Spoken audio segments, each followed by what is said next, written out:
21ல அவர் captaincy கொடுக்குறாங்க. Main player நாங்க வந்து அடுத்த 10 இயர்ஸ் பார்க்கணும் அப்படின்ற ஆஸ்பெக்ட்ல சஞ்சு கொடுக்குறாங்க, which is fine, everything is good. எல்லாருக்குமே ஒரு எதிர்பார்ப்பு இருக்கும், இவர் கன்சிஸ்டன்டா விளையாடவே மாட்டாரு, இவருக்கு எது கேப்டன்சி கொடுத்தாங்க அப்படின்ற நிறைய டிஸ்கஷன்ஸ் மத்தியில சஞ்சு வந்து ஒரு கம்பேக் கொடுக்குறாரு. ஒரு 480 ரன்ஸ் அடிக்கிறார் அந்த season with an average of 38, ஒரு செஞ்சுரி ஒன்று போடுறாரு, 114 என்னமோ அடிக்கிறாரு. கஷ்டப்பட்டு கடைசி வரைக்கும் ஆடி அந்த மேட்ச் ஆக்சுவலி தோத்துருவாங்க.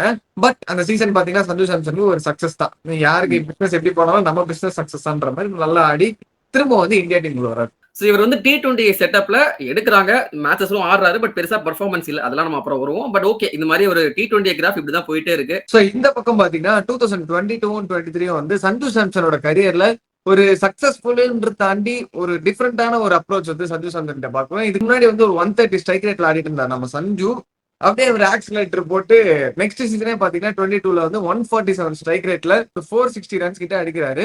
ஸோ 23லயும் பாத்தீங்கன்னா ஒரு 368 ரன்ஸ் தான் அடிச்சிருப்பாரு. பட் ஆனா 154 ஸ்ட்ரைக் ரேட்ல வந்து விளையாடி அவர் வந்து ஒரு இன்டென்ட் கொடுக்குறாரு, என்னப்பா டாப் ஆர்டர்ல ஆடுறேன்னா நான் வந்து என் டீமுக்கு ஆக்சிலேட் பண்ணி கொடுத்துட்டு நான் என்னோட ரோல் அதான்னு சொல்லிட்டு அந்த மாதிரி ஒரு டீமுக்காக ஆட ஆரம்பிக்கிறாரு. 2024ல அவருக்கு வந்து ஒரு அவுட் பிரேக்கா இருக்குங்க, அது எல்லாருக்குமே தெரியும். ஸோ எஸ் 24 தான் அவரோட பிரைம் சீசன். ஒரு 531 ரன்ஸ் அடிக்கிறாரு வித் an average of 46 கிட்ட என்னமோ வச்சிருக்காரு. ஸ்ட்ரைக் ரேட் பாத்தீங்கன்னா 153.